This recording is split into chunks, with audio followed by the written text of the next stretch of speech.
Мынау ма саған тиіскен? Иә, осы. Ұялмайсың ба? Өзіңнен 1-2 жас кішкентай қыз ғой, Менің жалғыз қарындасым. Неге тиісесің? Тискіңе баратса, неге маған тиіспейсің? Не күшің тасып баратса, неге маған тиіспейсің деген ғой? Жігітің бар ма? Жігітің бар. Жігіті болса, маңдайын жарам деген ғой? Маңдайын жарам? Менде қызым жоқ. Қызым болса, мен шашын жұлып қолына беретін еді ғой? Қолына беретін еді? Маңдайын, бұндайлармен бүйтіп, мен сөйлесе алмаймын? Кездесіп сөйлесу керекпін мен. Стрелка нөміріңді берші. Берші нөміріңді. Болды, нөмірің бар менде. Атың кім? Сәнжал. Жоқ, атын сұрап жатқам ғой. Кеше жақын таппай қалмай.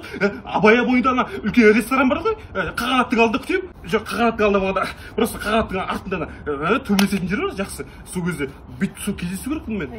Все, жесткий стрелка. Мен туралы мәңгілік қалар әнді жазғым келеді.